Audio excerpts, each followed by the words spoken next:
Hello everyone, welcome to our YouTube channel আলোচনা চক্র। রবীন্দ্রনাথ ঠাকুরের মাঝে মাঝে তব দেখা পাই চিরদিন কেন পাই না এই গানটা শোনেননি এমন বাঙালি খুঁজে পাওয়া বোধহয় বেশ মুশকিল। একদমই তাই। আমাদের সবার খুব চেনা একটা গান। আর শুনলেই আমাদের মনে একটা ছবি ভেসে ওঠে, তাই না? হয়তো প্রিয়জনের জন্য একটা আকুতি, অথবা অথবা ঈশ্বরের কাছে এক ভক্তের আরতি। সাধারণত এই দুটো ব্যাখ্যাই আমরা শুনে আসি।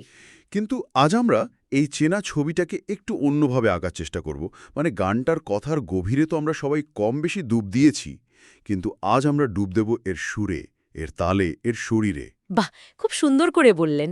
গানটা কি বলছে তার চেয়েও বেশি করে বোঝার চেষ্টা করব গানটা আমাদের ঠিক কি অনুভব করাতে চায়। ঠিক তাই।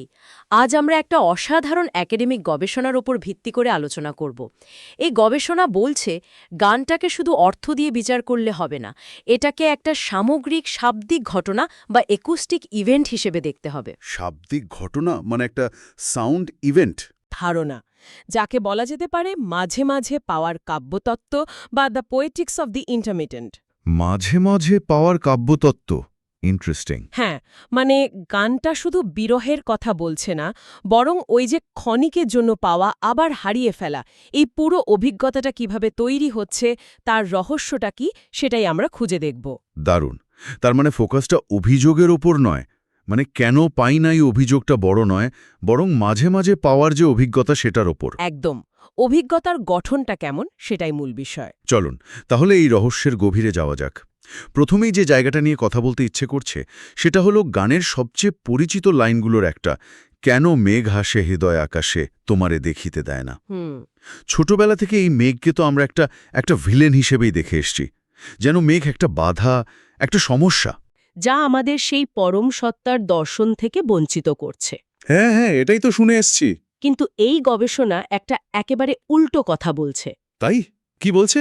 বলছে মেঘ এখানে কোনো বাধা নয়, বরং মেঘই হল সেই মাধ্যম যার মধ্যে দিয়ে ওই ক্ষণিকের দেখা পাওয়াটা সম্ভব হয়। এক মিনিট, কি বললেন? বাধা নয়, মাধ্যম? হ্যাঁ, মেঘ আসলে এই অভিজ্ঞতার শর্ত। এটা তো এটা তো পুরো ভাবনাটাকেই ওলটপালট করে দিল। মেঘ না থাকলে দেখাই পাওয়া যেত না, এরকম কিছু? ঠিক ওরকম নয়। ব্যাপারটা হলো মেঘ আছে বলেই দেখা পাওয়ার অভিজ্ঞতাটা এত তীব্র, এত বিশেষ। ধরুন, আপনি ভোরবেলার কুয়াশার মধ্যে দিয়ে কিছু একটা দেখছেন। আচ্ছা। আপনি হয়তো একটা সিলুয়েট দেখতে পাচ্ছেন, বুঝতে পারছেন কেউ দাঁড়িয়ে আছে, কিন্তু মুখটা স্পষ্ট নয়। হ্যাঁ, একটা আবছা অবয়ব। আর ওই অস্পষ্টতার মধ্যেই একটা রহস্য বা সৌন্দর্য লুকিয়ে থাকে, তাই না? হ্যাঁ ঠিক, একটা একটা অন্যরকম অনুভূতি হয়। মেঘ বা কুয়াশা দৃষ্টিকে পুরোপুরি আড়াল করে না, আবার সবকিছু স্পষ্ট করেও দেয় না। একটা আবরণ তৈরি করে যার মধ্যে দিয়ে আলো ছায়ার খেলা চলে। এই গবেষণার ভাষায় একেই বলা হচ্ছে ক্লাউডেড প্রেজেন্স বা মেঘে ঢাকা উপস্থিতি। এই যে পুরোপুরি দেখতে না পাওয়া এবং একেবারেই দেখতে না পাওয়ার মাঝখানের একটা দোদুল্যমান অবস্থা, এই অনুভূতিটাই হল গানটির প্রাণ। বাহ, তার মেঘ আছে বলেই মাঝে মাঝে দেখার তীব্র ওই বিশেষ অনুভূতিটা তৈরি হচ্ছে। মেঘ না থাকলে হয়তো দেখাই যেত, কিন্তু সেই দেখার মধ্যে এই রহস্যটা থাকতো না। একদম। তখন হয়তো সেটা একটা সাধারণ ঘটনা হয়ে যেত। এই ক্লাউডেড প্রেজেন্সটাই তাকে অসাধারণ করে তুলেছে। তাহলে কি গানটা আসলে স্থায়ীভাবে না পাওয়ার জন্য দুঃখ করছে না, বরং এই মেঘাচ্ছন্ন ক্ষণস্থায়ী দর্শনের মুহূর্তটাকেই একরকমভাবে উদযাপন করছে? আপনি একেবারে সঠিক জায়গায় ধরেছেন। এটা দুঃখের গান নয়, এটা একটা অবস্থার ফিনোমেনোলজির গান। এই বিশেষ অনুভূতিটা ঠিক কেমন, সেটাই গানটা তার শরীর দিয়ে তৈরি করছে। কিন্তু এই ধারণাটা তো বেশ জটিল। এটা কি নিছকই একটা কাব্যিক ব্যাখ্যা, নাকি এর পেছনে আরও গভীর কোনো ভিত্তি আছে? গানটার গঠন, তার সুর, তাল, এগুলো কিভাবেই মেঘে ঢাকা উপস্থিতির ধারণাটাকে সমর্থন করে? খুব গুরুত্বপূর্ণ প্রশ্ন, কারণ এই ধারণাটা বাতাসে ভেসে নেই। এটা গানের একেবারে স্থাপত্যের মধ্যে খোদাই করা আছে। স্থাপত্যের মধ্যে? হ্যাঁ, আর এই স্থাপত্য বুঝতে গেলে আমাদের একটা মজার ধারণা নিয়ে কথা বলতে হবে, যা জন লুক ন্যান্সি নামের একজন দার্শনিক দিয়েছেন। তিনি বলছেন শোনা আর বোঝা এক জিনিস নয়। শোনা আর বোঝা, লিসনিং আর হিয়ারিং। ঠিক তাই। বোঝা বা হিয়ারিং হল কথার মানে উদ্ধার করা। যেমন মেঘ দেখতে দেয় না এর অর্থটা আমরা বুঝলাম, এটা একটা তথ্য গ্রহণ করার মতো। আচ্ছা। কিন্তু আসল শোনা বা লিসনিং হল কোনো মানে তৈরি হওয়ার আগেই শব্দটাকে তার শারীরিক রূপ দিয়ে অনুভব করা, তার কাঁপুনি, তার রেশ, তার শরীরের ওপর তার প্রভাব। ও আচ্ছা, অর্থাৎ গানের কথাগুলো কি বলছে সেটা হলো হিয়ারিং, আর গানের সুর, গায়িকি, তাল কিভাবে আমাদের মনে বা শরীরে একটা দোলা দিচ্ছে, একটা অনুভূতি তৈরি করছে, সেটাই হলো লিসনিং। একদম। এই গানটা আমাদের লিসনিংয়ের জন্য আহ্বান জানায়। কিভাবে? এর সুর, তাল, গায়কী সবকিছু মিলিয়ে আমাদের মধ্যে একটা অনুরণন বা রেজোনেন্স তৈরি করে। শব্দটা শুধু আসছে আর চলেও যাচ্ছে না, তা আমাদের ভেতরে একটা ছাপ রেখে যাচ্ছে। আমরা ওই মাঝে মাঝে পাওয়ারের ঘটনাটার অংশ হয়ে উঠছি। আমরা নিজেরা ওই মেঘাচ্ছন্ন অনুভূতির মধ্যে ঢুকে পড়ছি। হ্যাঁ, এই দার্শনিক আলোচনাগুলো হয়তো একটু ভারী শোনাতে পারে, কিন্তু দেখবেন গানের ভেতরেই এর সব প্রমাণ লুকিয়ে আছে। এই সব দার্শনিক আলোচনা তো দারুণ, কিন্তু আমার মনে হচ্ছে আমরা গানটা থেকে একটু দূরে চলে যাচ্ছি। আমি যখন গানটা শুনি তখন এই তত্ত্বগুলো তো মাথায় আসে না, বরং এর দাদরা তালের যে দোলাটা সেটা অনুভব করি। ওই যে একটা চক্রাকার অনুভূতি, ধা ধিনা, না তিনা, ওটার মধ্যেই কি এই মাঝে মাঝে পাওয়ারের ব্যাপারটা লুকিয়ে আছে? চমৎকার প্রশ্ন, কারণ আপনি কোনো তত্ত্ব দিয়ে নয়, সরাসরি গানের হৃৎপিণ্ডে চলে গেছেন। দাদরা তাল, হ্যাঁ। এটা ৬ মাত্রার একটা চক্র। এর গঠনটা খুব সাধারণ কিন্তু গভীর। ৩+৩। প্রথম মাত্রায় থাকে সম, যেখানে সবচেয়ে বেশি জোরটা পড়ে, যেখানে তালিটা পড়ে। সম। আর চতুর্থ মাত্রায় থাকে খালি, যেখানে কোনো জোর থাকে না, হাতটা শুধু হাওয়ায় দোলে। সম হল তালের সেই মুহূর্ত যেখানে সুর আর কথা এসে একসঙ্গে মিলিত হয়, একটা সম্পূর্ণতা পায়, একটা স্থিতিশীলতা আসে। তাহলে সময় আসার মুহূর্তটাই কি ওই ক্ষণিকের দেখা পাওয়ার মুহূর্ত, ওই স্থিরতার মুহূর্তটা? একদম তাই। সম হল সেই বিন্দু যেখানে আমরা মুহূর্তের জন্য স্থিরতা পাই, যেন লক্ষ্যে পৌঁছলাম, ওই দেখা পাওয়ার মুহূর্ত। কিন্তু তাল তো ওখানে থেমে থাকে না। না, ওখানেই তো মজাটা। পরক্ষণেই আবার নতুন চক্র শুরু হয়ে যায়, আমাদের আবার সমের দিকে যাত্রা করতে হয়। অর্থাৎ সম একই সঙ্গে আগমন এবং প্রস্থানের বিন্দু। ও, আসা এবং যাওয়া দুটোই এক জায়গায়। গানটির মূল ভাবকে, এই আসা যাওয়ার অনুভূতিকে ছন্দের মাধ্যমে আমাদের শরীরে বইয়ে দেয়। এটা শুধু কথার কথা নয়, এটা একটা শারীরিক অনুভূতি। কি অদ্ভুতভাবে মিলে যাচ্ছে। তালের এই কাঠামোই আমাদের মাঝে মাঝে পাওয়ার অভিজ্ঞতাটা দিচ্ছে। প্রতিটা চক্রে একবার করে দেখা হচ্ছে, আবার হারিয়ে যাচ্ছে। ঠিক, এই যে ছেদ বা ইন্টারাপশন, এটাই অভিজ্ঞতার অংশ। বেশ, তালের বিষয়টা তো বোঝা গেল, কিন্তু গানের তো একটা মেজাজও আছে। এই গানটা শুনলে মনটা ঠিক কেমন করে সেটা বলা মুশকিল। কেমন করে বলুন তো? এটা ঠিক পুরোপুরি দুঃখের গান নয়, আবার আনন্দেরও নয়। একটা একটা অদ্ভুত বিষণ্ণ মধুর অনুভূতি হয়। এর কারণটা কি সুরে লুকিয়ে আছে? গানটি তো কাফির আগে তৈরি। আপনি একেবারে সঠিক শব্দটি ব্যবহার করেছেন, বিষণ্ণ মধুর। আর এর কারণ পুরোটাই লুকিয়ে আছে কাফির আগের চরিত্রে। কাফির আগের চরিত্রে? কি কোমল গান্ধার জি ফ্ল্যাট আর কোমল নিষাদ এন ফ্ল্যাট ব্যবহার হয়। এই কোমল স্বরগুলো মানে ফ্ল্যাট থার্ড আর ফ্ল্যাট সেভেন্থ রাগের মধ্যে একটা দোদুল্যমানতা তৈরি করে। দোদুল্যমানতা মানে একটা দোল খাওয়ার মতো? হ্যাঁ, অনেকটা। এটা মেজর স্কেলের মতো ঝকঝকে রৌদ্র নয়, আবার মাইনর স্কেলের মতো কান্নায় ভেঙে পড়াও নয়। এর মেজাজটা ঠিক এই দুয়ের মাঝামাঝি। ঠিক যেন সেই মেঘে ঢাকা আকাশ। একদম। পরিষ্কার রোদও নেই, আবার ঝুম বৃষ্টিও নামছে না। একটা আলো আধারির পরিবেশ, স্পষ্ট নয়, কিন্তু তার একটা নিজস্ব সৌন্দর্য আছে। ঠিক তাই। এই গবেষণাপত্রে একে বলা হয়েছে টোনাল ক্লাউডিনেস বা সুরের মেঘাচ্ছন্নতা। এই মেঘাচ্ছন্নতা গানের কথার সঙ্গে মিলেমিশে একাকার হয়ে যায়। সুরের মেঘাচ্ছন্নতা, বাহ! সুরের এই গঠনগত অস্থিতিশীলতা আমাদের সেই ক্লাউডেড প্রেজেন্সের অনুভূতি দেয়, যেখানে উপস্থিতি একই সাথে আভাসিত এবং আচ্ছন্ন। সুরের মধ্যে দিয়েই আমরা সেই মেঘলা হৃদয় আকাশকে অনুভব করতে পারি। কাফির আগের এই চরিত্রটাই গানটার জন্য নিখুঁত। তাহলে আমরা দেখলাম তাল আমাদের ক্ষণস্থায়ী আসা যাওয়ার অনুভূতি দিচ্ছে, আর সুর দিচ্ছে সেই মেঘে ঢাকা অস্পষ্ট কিন্তু সুন্দর একটা পরিবেশ। কিন্তু আরও একটা জিনিস তো আছে, যা এই সবকিছুর ঊর্ধ্বে, সেটা হলো গায়কের কণ্ঠ। অবশ্যই। এই গান তো অনেকেই গিয়েছেন, কণিকা বন্দ্যোপাধ্যায়, দেব্রত বিশ্বাস, সাগর সেন। প্রত্যেকের গায়কিতে গানটা এক এক রকম শোনায়। এর কারণ কি? একই তো সুর, একই তাল। এখানেই গানের সবচেয়ে জাদুকরী দিকটা লুকিয়ে আছে। ফরাসি তাত্ত্বিক রোলাঁ বার্থের একটা ধারণা আছে, যাকে বলা হয় স্বরের কণা বা গ্রেইন অফ দ্য ভয়েস। স্বরের কণা হুম। মানে গলার আওয়াজের কণা। হ্যাঁ, অনেকটা তাই। এর মানে হলো গায়কের কণ্ঠে শুধু সুর বা কথা থাকে না, তার শরীরের ভৌত উপস্থিতিটাও থাকে।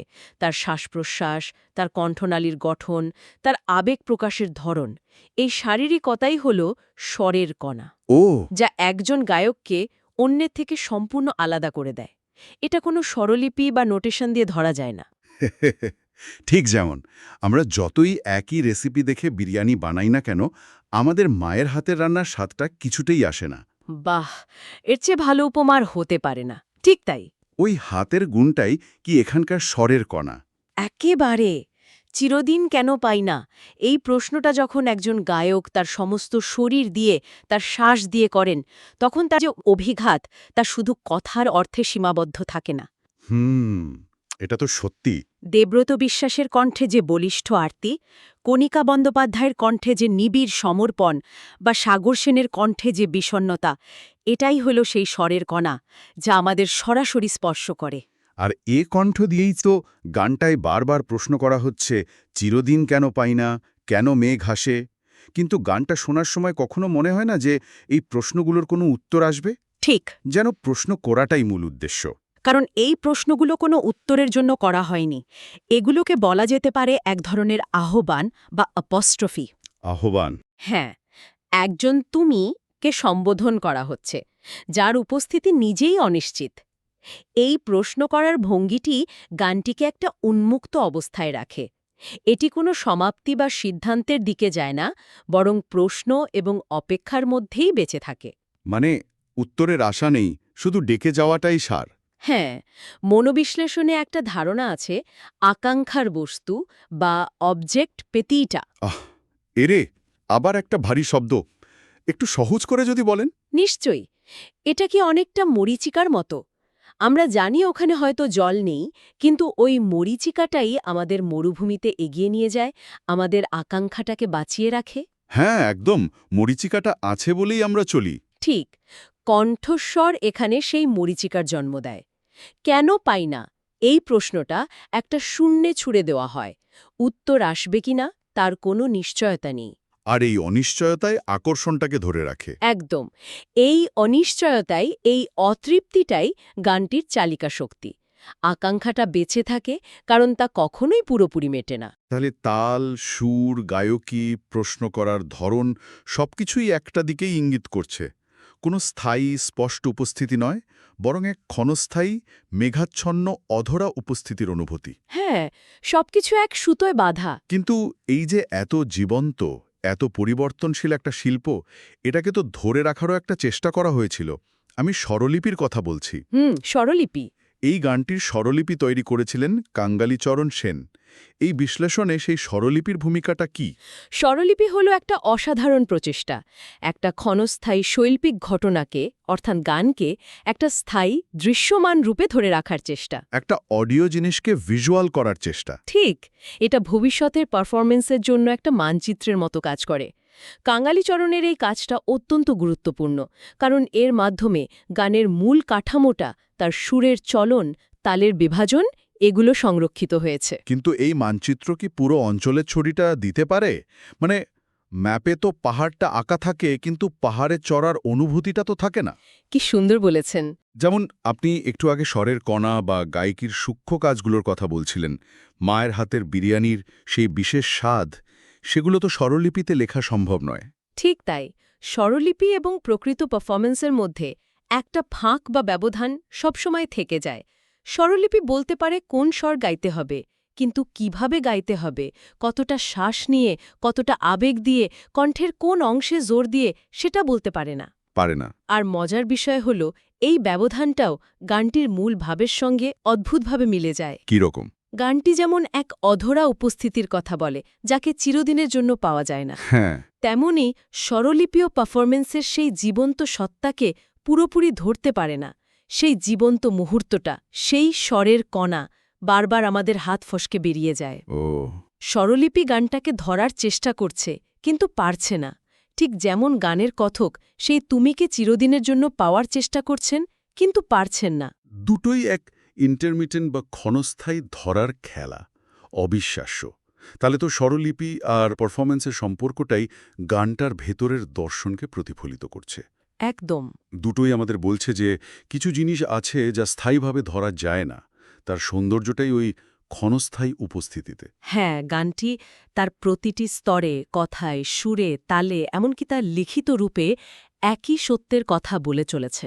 তাহলে পুরো আলোচনাটা যদি এক জায়গায় আনি, মাঝে মাঝে তব দেখা পাই কেবল একটি আধ্যাত্মিক বা রোম্যান্টিক আকুতির গান নয়, এটা তার চেয়ে অনেক অনেক বেশি কিছু। অনেক বেশি। এটি তার গঠন, সুর, তাল এবং গায়কীর মাধ্যমে ক্ষণস্থায়ী ও মেঘাচ্ছন্ন উপস্থিতির এক জটিল অনুভূতিকে নির্মাণ করে। এটা এমন একটা অভিজ্ঞতা যা শুধু বোঝা যায় না, অনুভব করতে হয়। হ্যাঁ, এবং এটি এমন এক সম্পর্কের কথা বলে যার সার্থকতার জন্য চিরস্থায়ী স্বচ্ছ উপস্থিতির প্রয়োজন হয় না। এই জায়গাটা খুব গুরুত্বপূর্ণ মনে হচ্ছে। আজকের যুগে এই বার্তাটা খুব প্রাসঙ্গিক। আমরা এমন একটা সময়ে বাস করি যেখানে সবকিছুকে স্বচ্ছ বা ট্রান্সপারেন্ট হতে হবে বলে একটা সামাজিক এবং প্রযুক্তিগত চাপ রয়েছে। ঠিক, সবকিছু ক্লিয়ার হতে হবে, কোনো অস্পষ্টতা চলবে না। আমাদের সম্পর্ক, আমাদের ডেটা, আমাদের অনুভূতি সবকিছুকেই স্পষ্ট এবং পরিমাপযোগ্য হতে হবে বলে মনে করা হয়। সেখানে এই ১৯ শতকের গানটি আমাদের এক অন্য ধরনের সম্পর্কের কথা মনে করিয়ে দেয়। কি দারুণ একটা সংযোগ! অর্থাৎ এই গানটা আমাদের শেখাচ্ছে যে যা পুরোপুরি জানা যায় না, যা পুরোপুরি ধরা যায় না, যা ক্ষণিকের জন্য মেঘের আড়াল থেকে দেখা দেয়, তারও এক গভীর তাৎপর্য এবং সৌন্দর্য থাকতে পারে। অবশ্যই। সবসময় সবকিছু দিনের আলোর মতো স্পষ্ট হওয়ার দরকার নেই। কিছু জিনিস কুয়াশায় ঢাকা থাকলেই হয়তো বেশি সুন্দর লাগে। ঠিক তাই। এই ক্লাউডেড প্রেজেন্স বা মেঘাচ্ছন্ন উপস্থিতিকে মেনে নেওয়ার মধ্যেই হয়তো এক অন্য ধরনের মুক্তি আছে। মুক্তি। হ্যাঁ, চিরদিন পাওয়ার যে চাপ, সেই চাপ থেকে মুক্তি।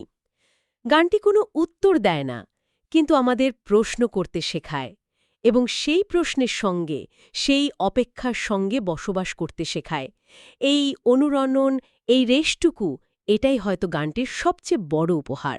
আজকের এই আলোচনার পর যখন আপনারা আবার মাঝে মাঝে তব দেখা পাই শুনবেন, তখন কি কেবল তার কথার অর্থ খুঁজবেন, নাকি সুর ও তালের গভীরে লুকিয়ে থাকা এই মেঘে ঢাকা অনুভূতিটিকেও অনুভব করার চেষ্টা করবেন? যদি আমাদের এই আলোচনা আপনাদের ভালো লেগে থাকে এবং আপনারা এটি উপভোগ করে থাকেন, তাহলে লাইক, কমেন্ট এবং চ্যানেলটি সাবস্ক্রাইব করুন। আমরা অনেক পরিশ্রম করে এটি তৈরি করেছি। এই বিষয়ে আপনাদের মতামত কি তা আমাদের কমেন্ট সেকশনে জানান, এটি আমাদের উৎসাহিত করে। আমাদের ইউটিউব চ্যানেল আলোচনা চক্রে বিভিন্ন বিষয়ে আমাদের আলোচনা শুনতে থাকুন। ধন্যবাদ।